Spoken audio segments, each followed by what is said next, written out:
Oi pessoal, boa tarde. Eu sou a Luísa. Eu sou o André. Nós somos sócios do escritório Bambu Arquitetura e hoje a gente está aqui para mais um episódio Café com Bambu.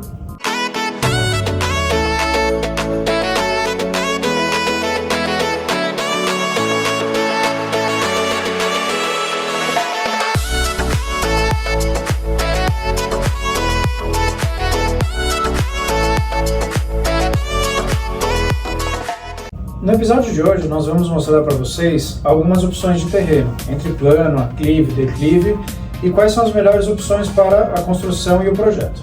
A escolha desse tipo de terreno vai influenciar muito no custo final da obra, então ele tem que ser muito pensado lá no início.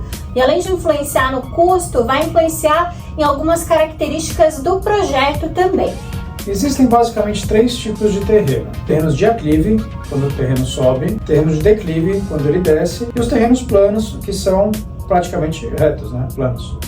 E essa definição de aclive ou declive é a relação do terreno com a rua. Então, se ele é um declive, então ele desce em relação ao nível da rua. Às vezes também o terreno ele pode ter um declive ou um aclive lateral. O que isso significa? Que ele é assim ou assim para o lado e não para trás e para frente. Ao escolher um terreno, a maioria dos nossos clientes vai primeiro pela vista, pelos vizinhos, pelo posicionamento, pela metragem do terreno. Que posicionamento que eu tô falando? Por exemplo, se ele é perto da represa, se ele é perto do clube, se ele é perto da portaria, se ele é perto de alguma pracinha, por exemplo. Então, esses normalmente são os pontos que a maioria dos clientes eles se preocupam. Mas é muito importante também a gente ver algumas características mais técnicas do lote. Qual que é a posição do norte naquele terreno? Se ele é um terreno de esquina, quais são as regras do condomínio para esse terreno de esquina? Como assim as regras? Cada lote tem uma tipologia de normatização dentro das regras do empreendimento ou do condomínio. Por exemplo, qual que é o recuo que ele tem na lateral, qual que é a altura que esse terreno pode ter em relação ao nível da rua. E aí a gente vê às vezes algum terreno de aclive, por exemplo, vou começar falando dele. O terreno de aclive é aquele terreno que a rua está aqui, então ele está subindo bastante. Não adianta comprar um terreno de aclive que sobe, por exemplo, 8 metros, ou seja, ele tem uma inclinação bem acentuada, e achar que a casa vai poder ficar posicionada lá em cima naqueles 8 metros. Por quê? Como que o carro vai acessar uma rampa dessa altura? Então a gente tem que entender as regras do condomínio para fazer essa escolha do terreno. Algumas vantagens do terreno de aclive: ele proporciona uma vista panorâmica, né? Então ele é um pouco mais alto, a gente consegue ter uma vista maior, tanto lateral quanto frontal. Ele possibilita ter uma fachada mais imponente. E também ele ser positivo em relação à rua ajuda no escoamento da água da chuva. Então nunca a sua casa vai encher de água, né? Você vai ter um terreno mais alto do que o nível da rua. E uma desvantagem do terreno de aclive é quando ele é muito alto, igual eu falei para vocês, ele acaba acarretando em alguns murinhos de arrimo, porque às vezes a gente tem que fazer alguns cortes, né, em relação à terra do vizinho de trás. Às vezes a gente tem que fazer alguns cortes e isso gera um custo aí adicional para a obra. Agora vamos falar das vantagens do terreno em declive. O declive possibilita a gente trabalhar com uma casa com níveis, então a gente consegue ter vários níveis diferentes na mesma construção e ter às vezes uma piscina um pouco mais afastada, com mais privacidade. E a gente consegue geralmente trabalhar com aquele tipo de construção que a gente fala que é sobrado invertido. A gente consegue aproveitar a área de baixo, né, e a área de cima.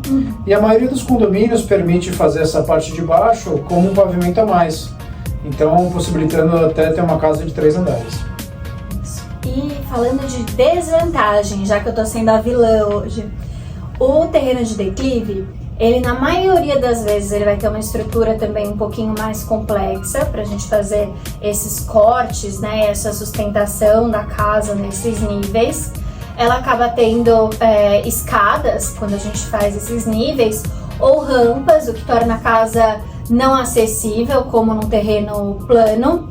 E na maioria das vezes, quando o terreno ele desce muito nas duas laterais do terreno, a gente tem que fazer um sistema de escoamento de água da chuva muito robusto para ter isso de uma forma organizada na construção e no dia a dia do uso da casa. Ou tem que colocar uma bomba para jogar essa água para cima, né? O que é complexo também e gera um custo aí adicional para a obra. Nenhum dos terrenos é ruim, nenhum dos terrenos impossibilita alguma coisa do projeto. O que é ruim? Quando o cliente às vezes não foi no terreno ao comprar o lote e quer fazer uma casa 100% acessível, plana, num terreno que tem uma inclinação muito grande. Isso é uma coisa que não dá pra gente fazer. A gente tem que respeitar as normas do condomínio e tem vários outros impactos, né? Se a gente vai pegar um terreno que desce 4 metros e tentar deixar ele plano, imagina a quantidade de caminhão de terra que a gente vai ter que colocar nesse terreno para nivelar ele e o tamanho do muro de arrimo que a gente vai ter para segurar essas laterais. O muro de arrimo é um muro de contenção, então ele tem que ser muito forte, ele tem que conter toda essa terra nova que a gente está colocando no lote.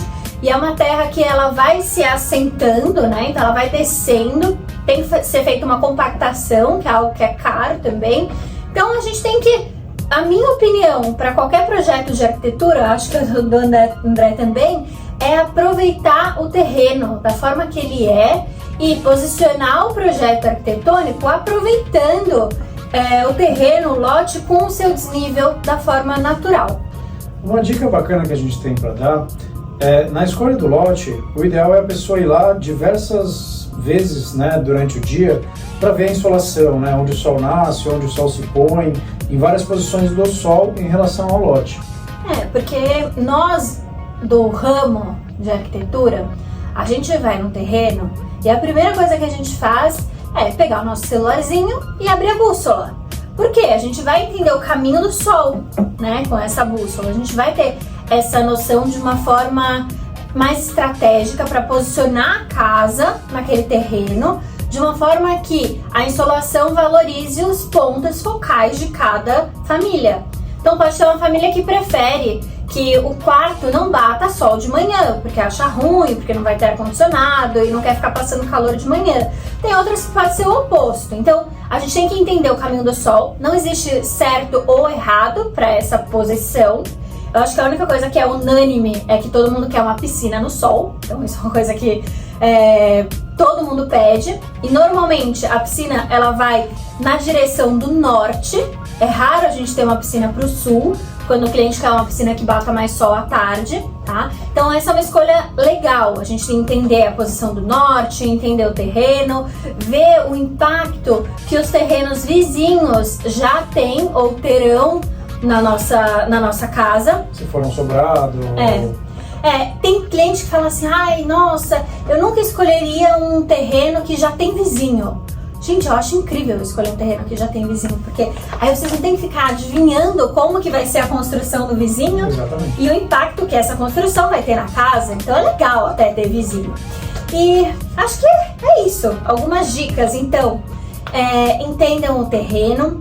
Façam a topografia desse terreno depois da escolha. A topografia vai dar a curva de nível exata, o quanto que ele desce, o quanto que ele sobe. Se tiver árvores, essa topografia ela vai determinar. Às vezes tem poste bem no meio do terreno. Não é uma opção boa, né? Um terreno que tem um poste bem no meio. O ideal é, quando você for ver um lote, ver com o corretor se a posição do poste da rua tá nas quinas do terreno, porque é normal, acontece muito, poste bem no meio da casa. E aí o que a gente tem que fazer?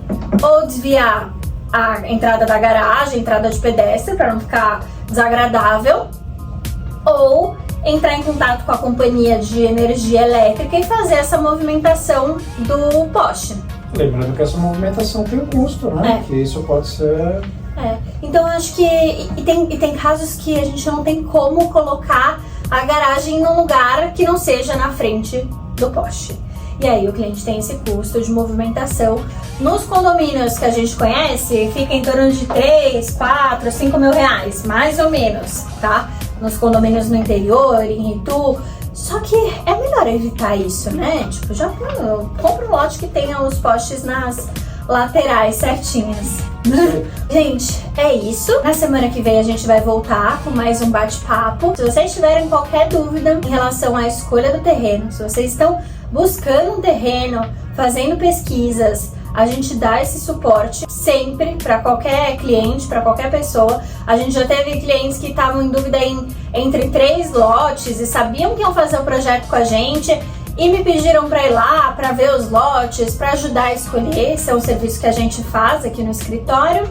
E é isso. Qualquer dúvida, mandem aqui embaixo. Se inscrevam no canal e espero que vocês tenham gostado muito. Tchau, tchau. Até logo. Até a próxima. Tchau, tchau, gente.